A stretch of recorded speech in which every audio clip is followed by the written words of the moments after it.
Hello everyone. आज का जो वीडियो है बहुत ही ज़बरदस्त होने वाला है। और आज हम जो है जो ट्रेडिशनल जो मेरे चैनल पर जो ऑलरेडी जो वीडियोस है वो मैं नॉर्मली कॉम्प्लायंसेस के बारे में वीडियोस बनाता हूँ, लेकिन आज हम बात करने वाले हैं कि आप अपने बिजनेस को कैसे ग्रो कर सकते हैं। अब देखिए दोस्तों, ये जो भी बातें हम करने वाले हैं कोई हवा में बातें नहीं होगी, बिल्कुल आपको लॉजिकल फैक्ट्स के साथ मैं समझाऊंगा।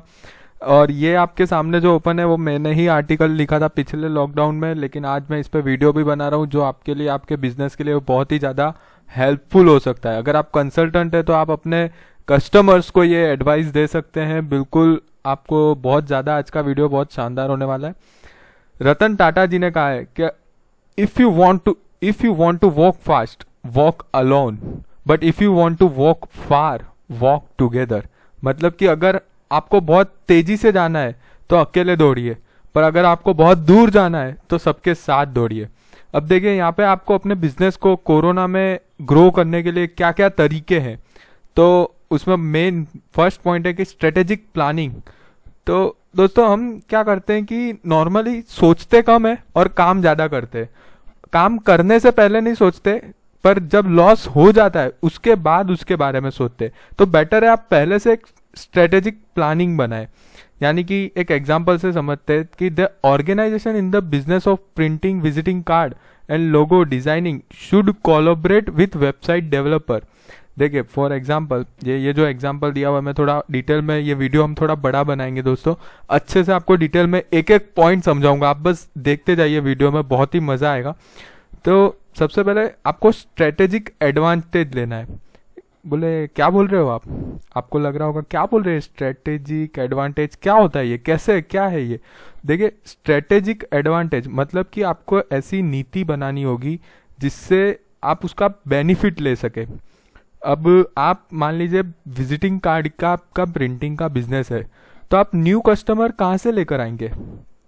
तो आप अब न्यू विजिटिंग कार्ड जो है वो कौन बनाता है? विजिटिंग कार्ड नॉर्मली आपके कस्टमर्स को, आपको आइडेंटिफाई करना चाहिए आपके कस्टमर्स कौन है। तो नॉर्मली स्टार्टअप्स जो नया बिजनेस शुरू करते हैं या नया प्रोफेशन शुरू करते हैं, तो आपको ऐसे लोगों के साथ अपना टाई अप करना चाहिए जो लोगों के पास इस तरह के कस्टमर आते हो। जैसे कि वेबसाइट डेवलपर, जो वेबसाइट डेवलपर्स होते हैं, जो भी नया बिजनेस स्टार्ट करता है वो अपनी आजकल वेबसाइट बनाता है। तो वो वेबसाइट बनाने वाला नया बिजनेस स्टार्ट कर रहा है तो वही उससे सजेशन दे देगा कि देखिए आपको ये विजिटिंग कार्ड छपवाना है, लोगो डिजाइन करना है, तो आप इस बंदे को कांटेक्ट कीजिए। तो इस हिसाब से आपका बिजनेस जो है वो डेवलप हो जाएगा। और वाइस वर्सा ऑल्सो पॉसिबल। आपके पास कोई विजिटिंग कार्ड बनाने आता है, लोगो डिजाइन करवाने आता है, वो आपसे पूछता है कि आप कोई वेबसाइट डेवलपर को जानते हो, तो आप उसका रेफरेंस दे दीजिए। इस तरह से आप टाई अप करिए। इतना जितने ज्यादा आपका पैर आपके बिजनेस के फैले हुए होंगे उतने ज्यादा कस्टमर्स आपको आएंगे, उतना ज्यादा आपका रेवेन्यू का स्केल बढ़ेगा। ओके फ्रेंड्स, इस तरह से आप स्ट्रेटेजी बनाइए। ऐसे ही बहुत सारे तरीके हो सकते हैं, तो उससे कहते हैं स्ट्रेटेजिक प्लानिंग, एक अच्छी नीति बनाना अपने व्यवसाय के लिए, अपने बिजनेस के लिए। ओके फ्रेंड्स, तो that was the first point, very interesting, hope it is very useful to you. अब आगे देखते हैं कि focus on existing customer. The second point is आपको अपने एग्जिस्टिंग कस्टमर पे फोकस करना है। दोस्तों जब से कोरोना आया है, आप देखिए कैश फ्लो का जो एक्टिविटी है, जो कैश फ्लो साइकिल है, वो बहुत स्लो हो गई है। आपके पैसे आ नहीं रहे हैं और ज़्यादा से ज़्यादा पैसे जा रहे हैं। तो ऐसी सिचुएशन में हम क्या करते हैं, हमारे कस्टमर्स से प्राइस ज़्यादा बढ़ाते या उसे प्रेशराइज करते कि आप जल्द से जल्द पैसा दीजिए, पैसा दीजिए। दोस्तों मेरी सलाह है कि आपको अपने बिजनेस में ऐसा बिल्कुल नहीं करना चाहिए। आपको अपने कस्टमर्स आइडेंटिफाई करने चाहिए, ABC, who are the most valuable customers. जो आपके वैल्यूएबल कस्टमर्स है उन्हें आपको इस समय, एक कोरोना पेंडेमिक के समय, आपको उन्हें सपोर्ट करना चाहिए, जो कि बहुत जेन्यून होंगे। आप कई सालों से उनके साथ बिजनेस कर रहे हैं, तो कोई बात नहीं, एक बार ऐसी सिचुएशन में वो थोड़ा लेट भी पेमेंट दे रहे तो आप चला लीजिए। क्योंकि दोस्तों कंपटीशन बहुत ज़्यादा है मार्केट में। आप कोई भी बिजनेस में हो, हर जगह कंपटीशन है। अगर आपने अपने कस्टमर को परेशान किया तो वो तुरंत स्विच करने के लिए दूसरे ऑप्शन आइडेंटिफाई करेगा। तो दोस्तों customer retention is the key right now. तो अभी आपको अपने कस्टमर को छोड़ना नहीं है, थोड़ा उसको एक टर्म्स बनाइए। जैसे आपको उसको 100 रुपये लेने हैं तो आप उसको 10-10 रुपये करके 10 इंस्टॉलमेंट का कुछ टर्म्स रेडी करिए, थोड़ा सा इंटरेस्ट ले लीजिए या कुछ और ऐसा कुछ सेटअप करिए कि आप उससे धीरे धीरे पैसे ले सके, जिससे आपका बिजनेस भी चलता रहे और कस्टमर को भी ज़्यादा परेशानी ना हो।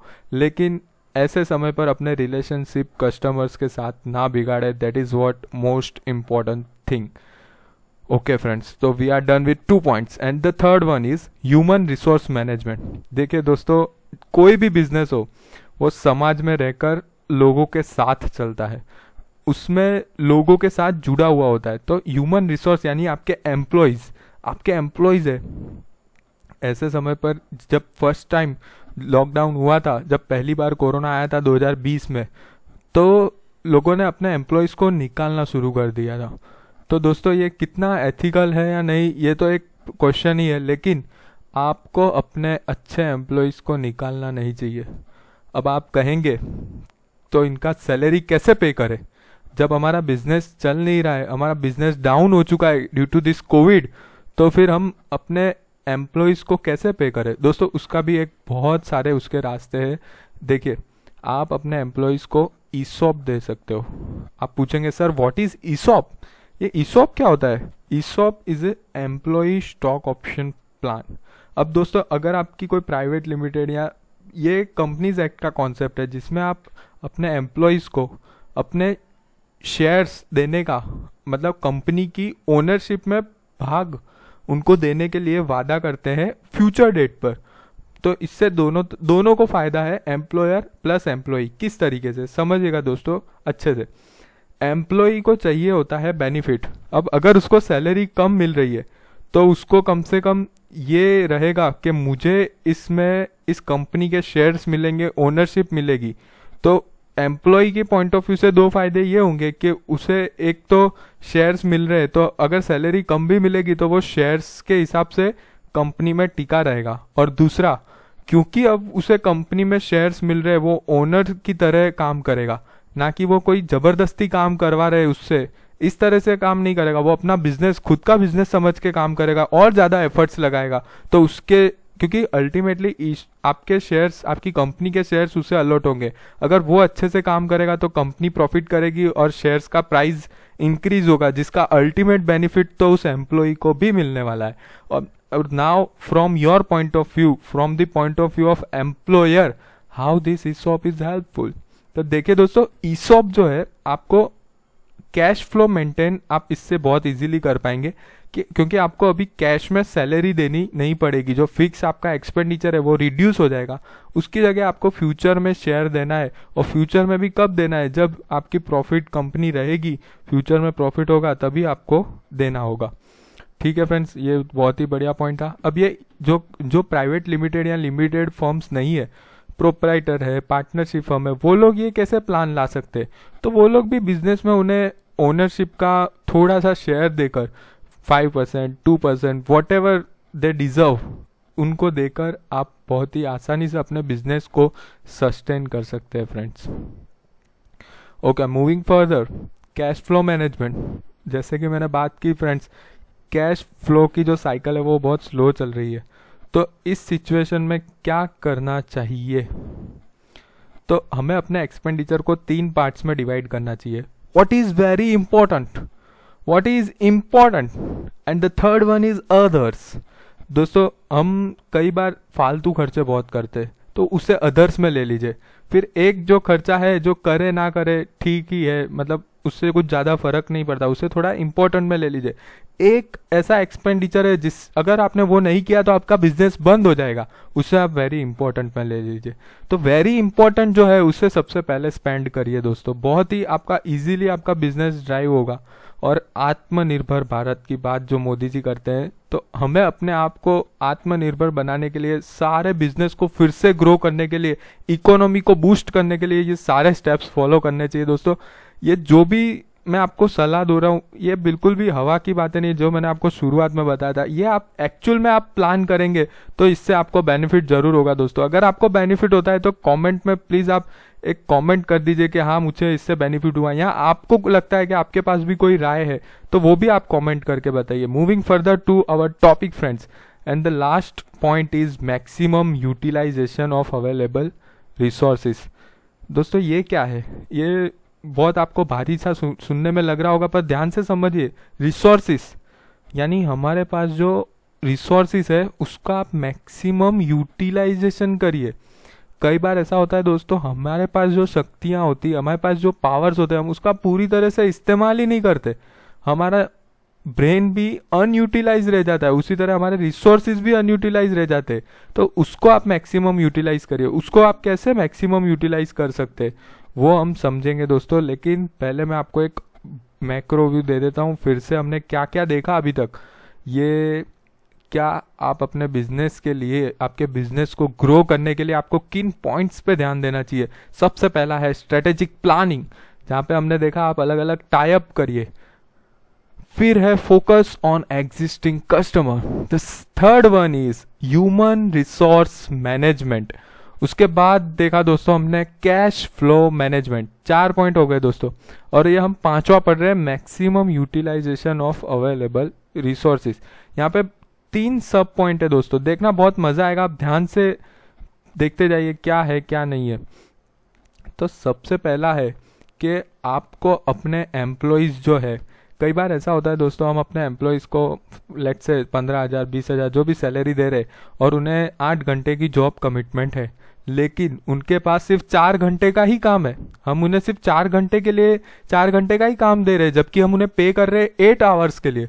तो ऐसे केस में फ्रेंड्स उनका मैक्सिमम यूटिलाइजेशन नहीं हो रहा है।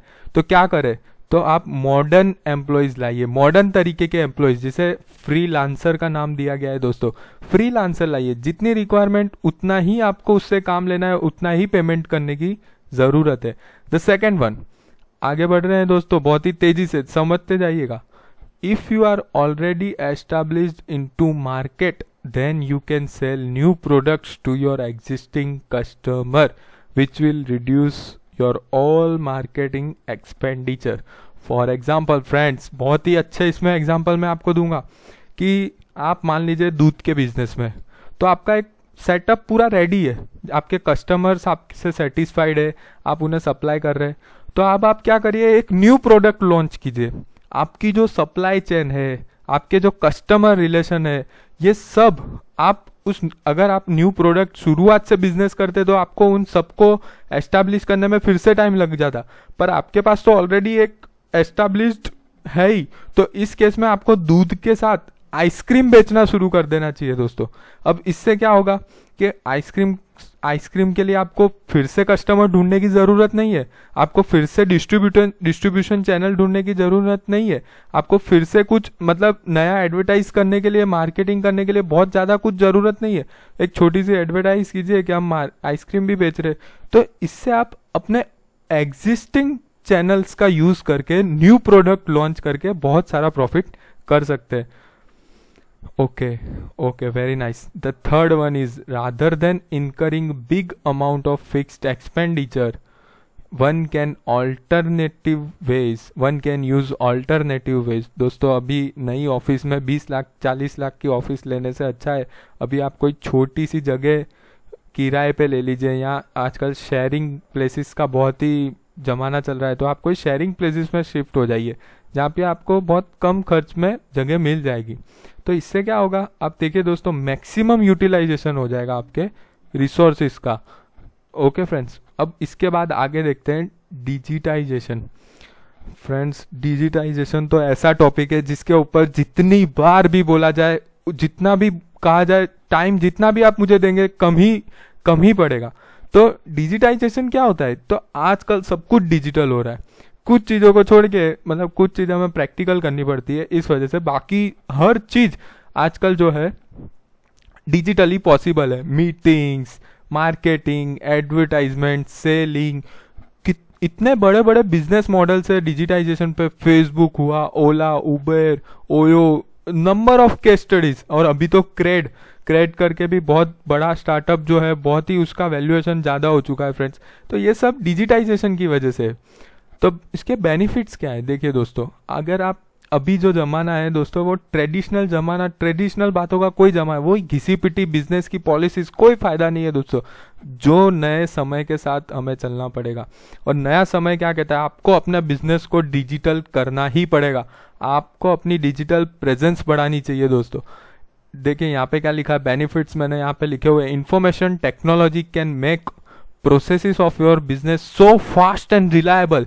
ये कागज पत्थर में टाइम वेस्ट करने से अच्छा है दोस्तों डिजिटल करे तो सब कुछ एक ऑटोमेशन में हो जाएगा। सारे डॉक्यूमेंट्स अपने आप बन रहे, कस्टमर को अपने आप मेल जा रहे, अपने आप फॉलो अप हो रहा है, सब कुछ ऑटोमेशन में हो सकता है दोस्तों, और सबका रिकॉर्ड होगा, एक ट्रेल बनी होगी। तो ये डिजिटाइजेशन का बहुत बड़ा बेनिफिट है, आपका टाइम बहुत सारा बचेगा, थोड़ा सा खर्च होगा, लेकिन आपका जो स्ट्रीमलाइन जो प्रोसेस हो जाएगी जो है वो बहुत स्ट्रीमलाइन हो जाएगी। उसके बाद देखिए digital marketing, it is very easiest way to make your product reach to wide number of customer. दोस्तों सोशल मीडिया पे आप मार्केटिंग करिए अपने बिजनेस का, बहुत ही इजी है और lakhs of people, millions of people तक ये पहुंच सकता है। सोशल मीडिया जैसे कि इंस्टाग्राम है, फिर प्रोफेशनल्स के लिए लिंक्डइन है, बहुत सारे तरीके हैं दोस्तों, फेसबुक है, हर जगह पे आप पेड एड्स दे सकते हैं और अपने जो कस्टमर है उनका जो अपने कस्टमर्स तक आप बहुत ही इजीली पहुंच सकते हैं online. I hope friends this is making sense to you and this video is helpful to you friends. एक बार आपको मैं फिर से बता देता हूँ, स्ट्रेटेजिक प्लानिंग कर लीजिए अपने बिजनेस में, एग्जिस्टिंग कस्टमर पर फोकस कीजिए, ह्यूमन रिसोर्स का मैनेजमेंट कीजिए, कैश फ्लो मैनेजमेंट कीजिए, अपने रिसोर्सेज का मैक्सिमम यूटिलाइजेशन कीजिए, और लास्ट वन इज डिजिटाइजेशन।